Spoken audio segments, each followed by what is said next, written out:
ऐसी महामारी के दौर में मोस्टली अस्पताल सेवा कर रहे हैं, मोस्टली अस्पतालों का पॉजिटिव एटीट्यूड है, लेकिन जो 2-4 अस्पताल इस गुमान में है कि वो अपनी दूसरी पार्टी के आकाओं जो बैठे हैं उनके जरिए वो अगर कुछ करवा लेंगे, वो अपनी ब्लैक मार्केटिंग करेंगे, तो उनको मैं आज चेतावनी देना चाहता हूं कि ये बख्शा नहीं जाएगा उनको। आप लोगों को दिल्ली में अस्पताल बनवाया था पैसे कमाने के लिए नहीं बनवाया था।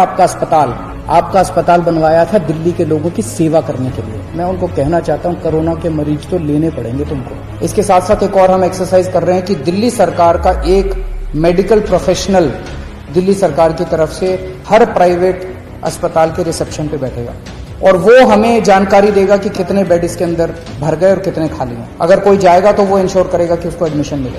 तो अब वो फॉल्स रिफ्यूजल जो है, जो अस्पताल बेड होते हुए भी मना करते हैं, जो चंद अस्पताल अगर बेड्स की ब्लैक मार्केटिंग करते हैं, ये धंधा बंद करेंगे अब दिल्ली के अंदर। तो आज हम ऑर्डर निकाल रहे हैं कि किसी भी सस्पेक्ट मरीज को कोई भी अस्पताल मना नहीं करेगा। अगर कोई मरीज आता है वो सस्पेक्ट है तो उसको मान लो कि वो कोरोना का मरीज है और उसके शुरू कर दो, क्योंकि कोरोना की अलग से दवाई तो है नहीं। अगर वो कोरोना का मरीज है तो पीपी किट पहनना है तो पीपी किट पहन के उसका इलाज शुरू कर दो, उसको ऑक्सीजन तो दे दो, उसको बचा तो लो, उसकी जान तो बचा लो। दिल्ली की स्वास्थ्य सेवा के अंदर प्राइवेट हॉस्पिटल्स ने बहुत अहम भूमिका निभाई है। दिल्ली के लोग प्राइवेट हॉस्पिटल्स के इस कंट्रीब्यूशन को सलाम करते हैं, लेकिन कुछ चंद प्राइवेट हॉस्पिटल्स हैं जो इस महामारी के दौरान भी इस तरह की गलत हरकतें कर रहे हैं। पहले कहते हैं बेड्स नहीं है और जब और इंसिस्ट करो तो कहते हैं 2 लाख रुपए दे दो, 5 लाख रुपए दे दो, 8 लाख रुपए दे दो। इसको बेड्स की ब्लैक मार्केटिंग नहीं कहेंगे तो और क्या कहेंगे। मंगलवार को हम लोगों ने एक ऐप लॉन्च किया। ये ब्लैक मार्केटिंग क्यों होती है?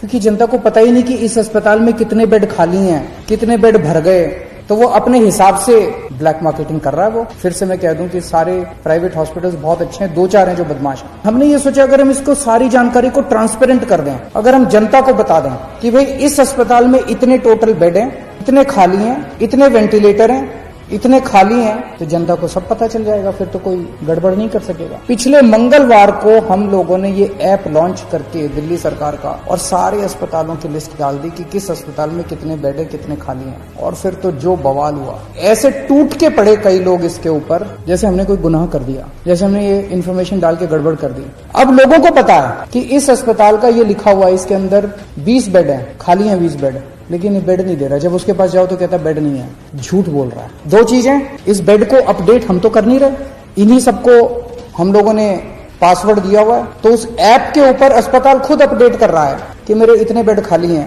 और फिर कहता है बेड नहीं है। तो दोस्तों, इसको तोड़ने में ये जो कुछ लोगों ने, चंद लोगों ने माफिया बनाया हुआ था, इसको तोड़ने में थोड़ा समय लग रहा है। ये पूरे के पूरे एकदम से रिएक्ट कर रहे हैं। इनमें कुछ चंद अस्पताल दिल्ली के इतने पावरफुल हो गए हैं, सभी पार्टियों के अंदर उनका पहुंच है, ऊपर तक पहुंच है। अंदर प्राइवेट में धमकी दी है उन्होंने कि हम नहीं कोरोना के मरीज लेंगे, जो करना है कर लो। मैं उनको कहना चाहता हूं कोरोना के मरीज तो लेने पड़ेंगे तुमको। आप लोगों को दिल्ली में अस्पताल बनवाया था पैसे कमाने के लिए नहीं बनवाया था।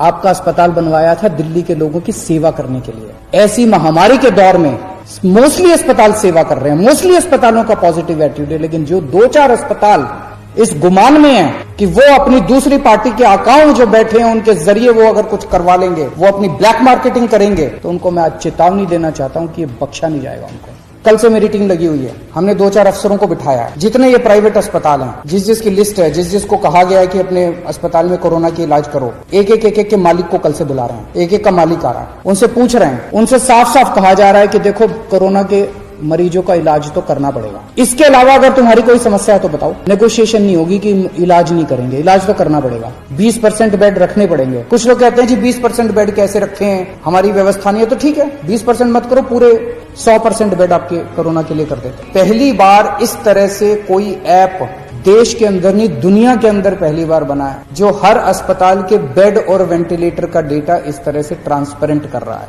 जनता को बता रहा है। ट्यूसडे को जब हमने इसको लॉन्च किया था, दिल्ली में सारे अस्पतालों को मिला के 2800 मरीज थे और उसमें मैक्सिमम दिल्ली सरकार के अस्पतालों में थे। आज दिल्ली के 3900 मरीज हैं, 3900 मरीज हैं। 1100 मरीज ऐड हुए हैं मोस्टली प्राइवेट हॉस्पिटल्स के अंदर। वो इसी वजह से क्योंकि लोग अब इस जानकारी से सशक्त हो गए हैं और लोग जाके मांग रहे हैं। इसके साथ साथ एक और हम एक्सरसाइज कर रहे हैं कि दिल्ली सरकार का एक मेडिकल प्रोफेशनल दिल्ली सरकार की तरफ से हर प्राइवेट अस्पताल के रिसेप्शन पे बैठेगा और वो हमें जानकारी देगा कि कितने बेड इसके अंदर भर गए और कितने खाली हैं। अगर कोई जाएगा तो वो इंश्योर करेगा कि उसको एडमिशन मिले। तो अब वो फॉल्स रिफ्यूजल जो है, जो अस्पताल बेड होते हुए भी मना करते हैं, जो चंद अस्पताल अगर बेड्स की ब्लैक मार्केटिंग करते हैं, ये धंधा बंद करेंगे अब दिल्ली के अंदर। अगर कोई पेशेंट सीरियस है, सांस की तकलीफ हो रही है, ऑक्सीजन सैचुरेशन लेवल काफी कम हो गया, लेकिन अभी कोरोना का टेस्ट नहीं हुआ उसका, वो अस्पताल में जाता है तो उसको कहते हैं सस्पेक्ट मरीज है, अभी उसका कंफर्म नहीं हुआ कि सस्पेक्ट कहते हैं उसको, सस्पेक्ट मरीज है। ऐसे मरीज को सारे अस्पताल लेने को मना कर देते हैं, कहते हैं पहले जाके टेस्ट करा के आ। कहां से टेस्ट करा के आएगा? अरे तुम ही तो टेस्ट करोगे, वो कहां से जाके टेस्ट करा के आएगा? तो आज हम ऑर्डर निकाल रहे हैं कि किसी भी सस्पेक्ट मरीज को कोई भी अस्पताल मना नहीं करेगा। अगर कोई मरीज आता है वो सस्पेक्ट है तो उसको मान लो कि वो कोरोना का मरीज है और उसके शुरू कर दो, क्योंकि कोरोना की अलग से दवाई तो है नहीं। अगर वो कोरोना का मरीज है तो पीपी किट पहनना है तो पीपी किट पहन के उसका इलाज शुरू कर दो, उसको ऑक्सीजन तो दे दो, उसको बचा तो लो, उसकी जान तो बचा लो। तो आज हम ऑर्डर पास कर रहे हैं, ऑर्डर की किसी भी सस्पेक्ट मरीज को मना नहीं किया जाएगा और अस्पताल उसका टेस्ट कराएगा और टेस्टिंग के बाद अगर कोरोना आ जाता है तो अकॉर्डिंगली काम करेंगे, कोरोना नहीं आता है तो उसको नॉन कोरोना वार्ड में शिफ्ट कर दिया जाए। कल से मीडिया के अंदर कुछ चल रहा था कि दिल्ली में टेस्टिंग बंद हो गई है, टेस्टिंग बंद हो गई है, टेस्टिंग बंद हो गई है। आज 5300 सैंपल आए हैं टेस्टिंग, 5300 सैंपल्स की टेस्टिंग हुई, जो आज का डेटा है। तो टेस्ट बंद नहीं हुए। दिल्ली में 42 लैब्स, 42 लैब्स सरकारी और प्राइवेट दोनों मिला के टेस्ट करती हैं। उनमें से 6 लैब ऐसी थी जो बदमाशी कर रही थी, ठीक से काम नहीं कर रही थी, उनके खिलाफ एक्शन लिया हम लोगों ने।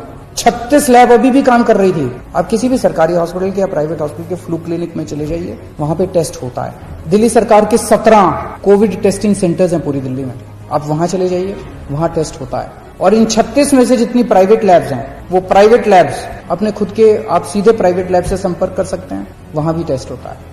आप स्वस्थ रहें, खुश रहें, यही मेरी कामना है।